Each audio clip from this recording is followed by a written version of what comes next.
So talked about it a lot, and while there is a lot of things that is lacking from the black representation in Marvel from the black characters, we found a way to try and narrow this down. That number one, it was clear enough to communicate. Right, I don't want to be up here rambling on trying to explain what it is we want from Marvel. We want it to be clear enough that it could be communicated and also be understood and received in a very easy way. All right. So here's what we came up with. Not a very long list of asks, not a laundry list of demands. Should be that much easier for them to take care of it. The bar here is so low that they would need to go to the 7th circle of hell to get underneath it. First thing is A-lister treatment. Now, we all understand what this means for a superhero character, right? Being put to the forefront in terms of the story, being focused, not having to share your story with so many auxiliary characters, giving ample screen time to the main character. For even characters like T'Challa, who to this day is the most prolific black character at Marvel, even he was kind of shortchanged in his own films. As a character, Black Panther in the MCU was only on screen for about 4 hours total.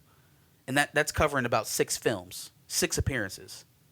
And now that I think about it, Shuri was even shortchanged considering that movie was all over the place. Yeah, and that movie didn't center her at all. Right? And that is a reoccurring theme for most black characters in the MCU. It's the same thing for Rhodey. It's the same thing for Falcon. It's the same thing for Samuel L. Jackson, right? Both Rhodey and Sam being introduced as sidekicks, but then trying to be transformed into leading men in year 10 of their tenure with the company. It's an ineffective route, and it's one that is not very convincing if you're telling me that you wanted that character to actually flourish. All right, so we know what that looks like. You know what the Thor playbook looks like. You know what the Captain America playbook looks like.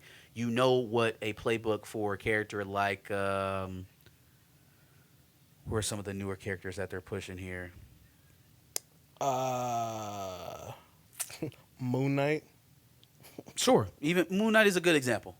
Moon Knight is a good example. Yeah, I was actually going to ask you if A-lister, treating them as an A-lister would involve a trilogy, for example, since the examples were originally Thor and Captain America. Right, and so, again, who am I to demand that they earmark a trilogy for a character? Follow-up projects is a sign of a character growing and being profitable. That kind of is up to the audience on whether or not a sequel is relevant. From the studio's perspective, though, I think you can show in how you put the story together whether or not you want this character to just be a sidekick, if you want this character to be a part of someone else's story, or if they're going to be a force of their own within this universe. And it is very easy to see which ones are and which ones aren't. The Monica Rambos, the Falcons, the War Machines, the Ironhearts, even the Nick Furies, those are auxiliary characters that will wait their turn to be spotlighted. Your Ant-Mans, your Thor, your Captain Americas, your Captain Marvel for a while, until here recently. Those are the people that you are giving mainstay titles to. Those are the people that you are giving the majority of the focus to in the projects that they are involved in. They are not auxiliary. They weren't introduced as sidekicks. They're not treated so even in the ensemble cast. They're treated as equals. I think that's easy enough to resolve. I felt like that was an important question to have because I do feel like, characters like Moon Knight don't get, obviously, a trilogy, but then they did give a trilogy to Ant-Man.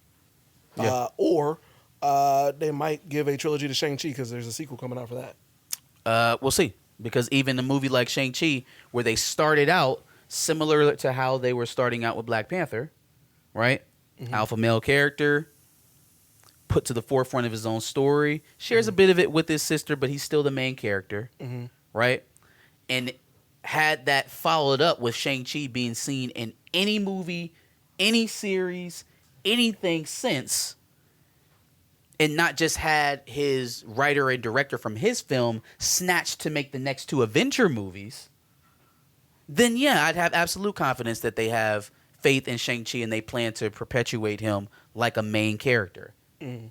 Except we're going to be waiting 4 or Quite some 5 time. years from his initial experience to even get a follow-up on the character. Yeah. So that shows you how much they actually care about that character. And then again, it gets to our next point, our next bullet. I would wonder how much money they actually put into Shang-Chi compared to some of its other movies that came out in concurrent phases. Or just the fact that we were seeing rumors of, or I don't even know if these are rumors. I think this might have been confirmed that Blade was having a lackluster budget. Blade, I Given a believe, lackluster was budget. reported around an $80 million budget. Budget dictates how much faith you believe the project is going to bring in.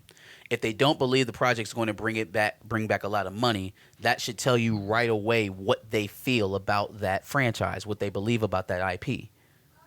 Right? They will give money, they will print money for projects that they think are guaranteed successes. For projects that they deem to be risky or at least risk averse, they give the Mahershala Ali budget. They give an $80 million budget to a superhero. Now, we look at Captain America 1 that was over a $100 million budget. Mm-hmm. You look at, let's see, what was Thor's budget? Iron Man 1 budget, $140 million. $140 million for one of the first MCU films. Thor 1 got $150 million. Now you're telling me that in 2011, Thor 1 with Chris Hemsworth, who was basically just eye candy at this point, right? Was not a household name in Hollywood. Mm-hmm. Got $150 million to shoot his project for the first installment of Thor. And Blade gets half of that in 2019. Budget dictates worth. Dollars equals worth. If they do not put the money into it, they don't believe in it, and then you will get the type of responses towards delays and problems with the scripts and problems with the writers and problems with directors. Those type of responses to that type of stuff that you've gotten to Blade. That's what you get when they only earmark $80 million for a project like that. They don't really care.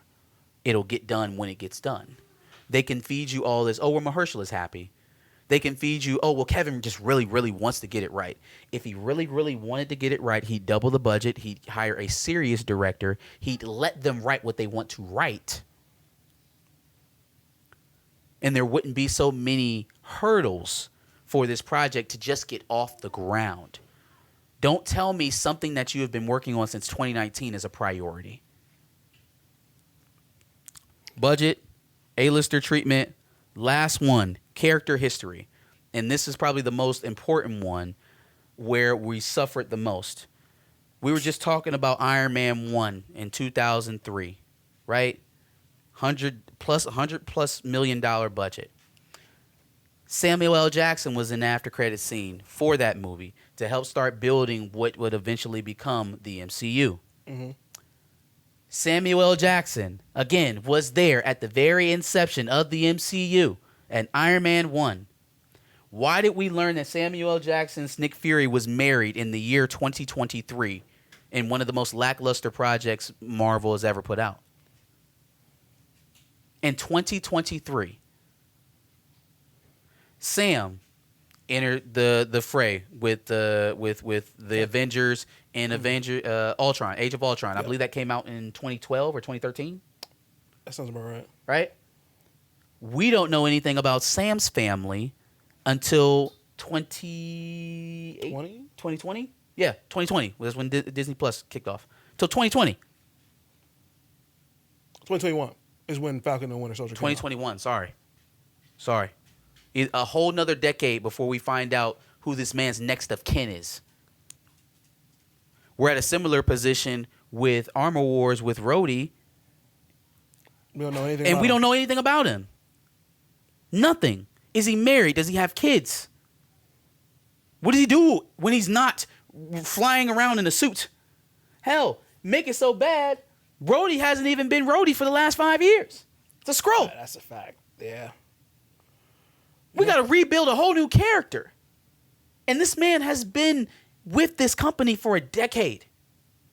We gotta hope he is loved to know that he's lost after the 5 years. Another thing that plays in the character story is tropes. They're very heavy on the tropes for black characters, and that's not just MCU live action. That's anything black in Marvel. Right? I call you back to X-Men 97, where the only thing dissatisfying in that show was how the black characters were handled and how their stories were changed and altered. Is it necessary to tell Roberto da Costa's story without his black activist father being involved? I've seen a lot of clips of Riri Williams Ironheart, haven't seen anything about her father, which was the main motivating factor for her to become a superhero. Is Monica Rambeau's relationship with Blue Marvel ever going to play a role in her character development in the MCU? Is she ever going to have a counterpart? You killed her mother off, and now her next closest character is Carol Danvers. Where did her grandparents to go that came and picked her up when they needed her in Captain Marvel 1? I guess her father was never around. And these are the same repeated tropes for every black character you can think about. The only person I can think of that has two live, tangible parents that we've seen still in the MCU, live and kicking, is Lamar Hoskins. And, he just had to die to keep his parents alive, huh? That's crazy. Name me another set of living black parents that are together in the MCU. But if I did the same for you for white sidekicks, white role or like the side characters or the main characters, there would be a litany of backstory of Aunt Mays, of Foggies, of Karens, of Agent Linda Carter's, of who played the big bad in Falcon and Winter Soldier. Oh, girl. I can't remember. Like, fam, there's like 17 Captain America side characters that have showed up in a multitude of projects. Can you say that about Black Panther? No. Can you say that about Falcon or War Machine? Like it. Well, they've mostly decimated or incarcerated Black Panther's entire family. Yeah. So again, here's what we're left with. And again, I feel like these are very basic asks. And they've been set up this way very purposefully because these three pillars right here is how they build stars in the MCU. They do it by treating him like an A-lister upon his arrival, showing him like this is either your star-crossed hero, this is your underdog that you'll root for the next 20 years, this is your larger-than-life dynamo figure. Pump up your star like you actually care about him. Give them a budget that is respectful enough to actually denote a big-time win. No one thinks you're getting a big-time win off of an $80 million budget for a superhero. No one thinks that. And to be completely honest with you, I don't think that asking for a trilogy of a black character is asking that much. Now, I understand we're trying to keep it basic so that we can actually get something. It's not that much, but at the same time... It's crazy that we can't ask for that. The audience will dictate that. Yeah. The audience will dictate whether or not it's worthy of a trilogy. But last but finally not least, character development. How is this character's history and their lore treated in the development of the character? Those are very, very basic ask. And notice I didn't say anything about a man or a woman. You can do this for Aurora Monroe as much as you can do this for T'Challa. You can do this for Monica Rambeau as much as you can do it for Adam Brashear. You can do this for Shuri as much as you can do it for T'Challa. This is the formula, though. This is how everybody else's community is respected. This is how, once again, we got a yarmulke on Mark Spector's head. Even after post-production on Moon Knight, this is how we start changing imagery in Shang-Chi. This is why the marketing is such that when it goes to China, it completely follows the guidelines that is acceptable for them and their consumer base, or the government, however you want to look at it, right? But the respect is shown. Mm-hmm. The respect is shown. They expect their dollar, so they go out there and they earn it by giving them what they want. This is what we want. If you agree with us, join us on the embargo. If you don't, we understand. If you have any other questions, hit us up, DM us, comments is fine. We're not going to stop covering the fiscal news. So numbers, how the products sell, how the things are doing in the box office. But Rumors? I don't know. That I don't know. We did not cover rumors in Behind Yeah, the Cape this week. maybe not here. Maybe not here.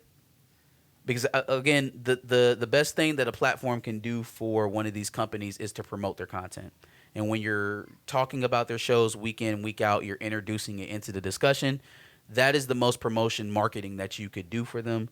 We will be turning off that faucet for Marvel until we get a project that feels like we could be proud of.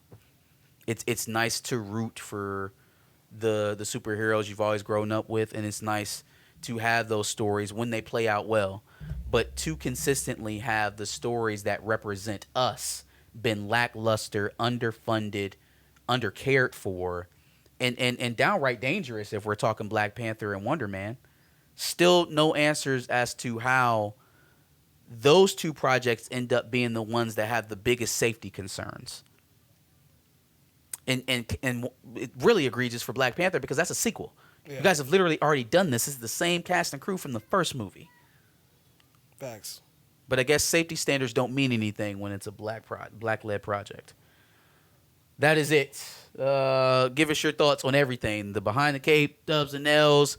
What do you think about the review embargo? Make sure you like, share, and subscribe. Come back next Sunday. We will be here sometime, 3:30, 4 o'clock, somewhere in there.